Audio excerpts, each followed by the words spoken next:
വർഗീയതക്ക് പ്രചോദനം നൽകിയവനാണോ, അതല്ല സമാധാനത്തിന്റെ പ്രവാചകനാണോ? ശുദ്ധ ഏകദൈവാരാധന നെഞ്ചിലേറ്റിയ ഒരൊറ്റ കാരണത്താൽ തന്റെ പിതൃവന്റെ നെഞ്ചകം പിളർന്ന് കരൾ കടിച്ചെടുത്ത് ചവച്ചരച്ച് കാർക്കിച്ചു തുപ്പിയ നിഷേധികൾക്ക് മാപ്പ് നൽകിയ റസൂൽ കരീം സല്ലല്ലാഹു അലൈഹി വസല്ലമ പ്രതികാരദാഹിയാണോ, അതല്ല നന്മയുടെ സമാധാനത്തിന്റെ വിട്ടുവീഴ്ചയുടെ മകുടോദാഹരണമാണോ?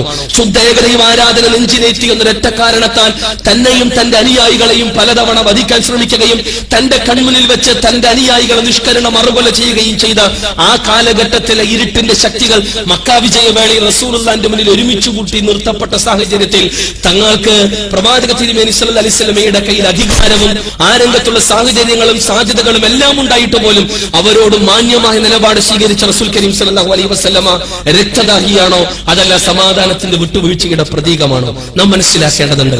മുഹമ്മദ് മുസ്തഫ സല്ലല്ലാഹു അലൈഹി വസല്ലമയെ അറിയേണ്ടത് ഏതെങ്കിലും ചില പുസ്തകങ്ങളിൽ നിന്നോ, ഏതെങ്കിലും ഇസ്ലാം വിമർശക വെബ്സൈറ്റുകളിൽ നിന്നോ, അതല്ലെങ്കിൽ ഏതെങ്കിലും ക്വസ്റ്റ്യൻ പേപ്പറുകളിൽ നിന്നോ, അതുമായി ബന്ധപ്പെട്ട ഏതെങ്കിലും നടപടിക്രമങ്ങളിൽ നിന്നോ അല്ല, മറിച്ച് വിശുദ്ധ ഖുർആനിൽ നിന്നും ആ വിശുദ്ധ ഖുർആന്റെ പ്രായോഗിക ജീവിത വിശദീകരണമായ ആ പ്രവാചക മുത്ത് സല്ലല്ലാഹു അലൈഹി വസല്ലമയുടെ ജീവിതത്തിൽ നിന്നാണ് പ്രവാചകനെ അറിയേണ്ടത്. ആ പ്രവാചക തിരുമേനി സല്ലല്ലാഹു അലൈഹി വസല്ലമയിലൂടെ ലോകം കണ്ട ഗ്രന്ഥമാണ് വിശുദ്ധ ഖുർആൻ. ഇത് അറബികളെ മാത്രം നന്നാക്കാനോ അല്ലെങ്കിൽ കേവലം ഒരു മുസ്ലിങ്ങൾക്ക് മാത്രം മാർഗദർശനം നൽകാനുള്ള ഗ്രന്ഥമല്ല, മറിച്ച് മജ്ജയും മാംസവുമുള്ള പച്ചയായ മനുഷ്യർക്ക് മാർഗദർശനം നൽകുന്ന ഗ്രന്ഥം എന്ന് ഖുർആൻ പ്രഖ്യാപിക്കുന്നു. രണ്ടാം അധ്യായം ബഖറ 185 വചനം. അതെ, ഹുദൽ ലിന്നാസ്, ഇത് ജനങ്ങൾക്ക് മാർഗദർശനം നൽകുന്ന ഗ്രന്ഥമാണ്.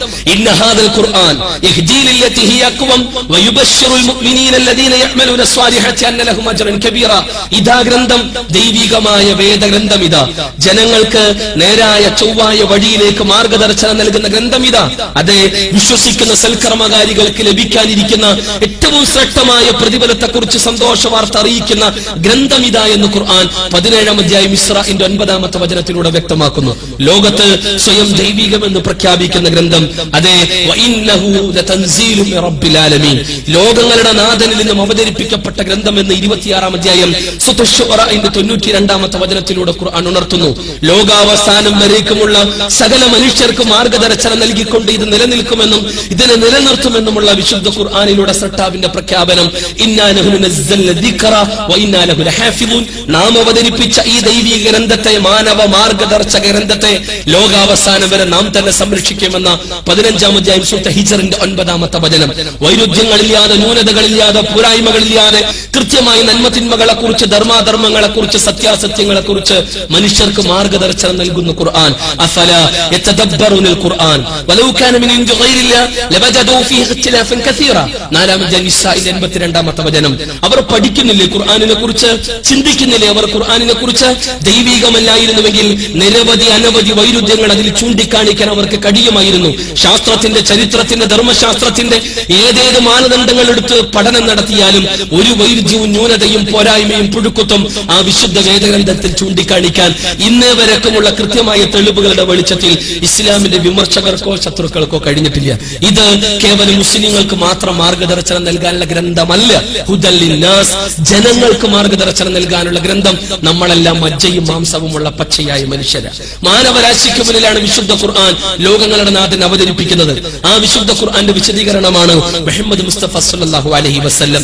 അടിസ്ഥാനപരമായി വിശുദ്ധ ഖുർആനും പ്രവാചക തിരുമേനി സല്ലല്ലാഹു അലൈഹി വസല്ലമയും ജനങ്ങളെ ക്ഷണിക്കുന്നത് ഫാസിസത്തിലേക്കോ ടെററിസത്തിലേക്കോ അല്ല, മറിച്ച് സമാധാനത്തിന്റെ ഭവനത്തിലേക്കാണ്. എല്ലാ അർത്ഥത്തിലുമുള്ള സമാധാനത്തിലേക്കും മോക്ഷത്തിലേക്കുമാണ്. ഖുർആൻ 10-ാം അധ്യായം യൂനുസിന്റെ 25-ാമത്തെ വചനം.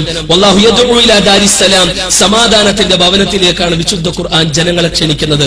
സിൽമി എന്ന അറബി പദധാതുവിൽ നിന്നാണ് ഇസ്ലാം നിഷ്പന്നമാകുന്നത്. സിൽമി എന്ന അറബി പദധാതുവിന്റെ അർത്ഥം ശാന്തി, സമാധാനമെന്ന്. ചുരുക്കത്തിൽ എന്താണ് ഇസ്ലാം? ഏകനായ സട്ടാവിന്, അഥവാ ഹിന്ദുവിനെയും മുസൽമാനെയും ക്രൈസ്തവനെയും മതമുള്ളവരെയും മതമില്ലാത്തവനെയും പരമാണു മുതൽ പരകോടി സൃഷ്ടിവർഗങ്ങളെ സൃഷ്ടിച്ചു പരിപാലിക്കുന്ന ഏകനായ സട്ടാവിന് സ്വന്തത്തെ സമ്പൂർണമായും സമർപ്പിക്കുന്നവനാരോ അവനാണ് മുസ്ലിം. ആ സട്ടാവിന് സ്വന്തത്തെ സമ്പൂർണമായി സമർപ്പിക്കുക വഴി കരഗതമാകുന്ന ശാന്തിയാണ്, സമാധാനമാണ് യഥാർത്ഥത്തിൽ ഇസ്ലാം.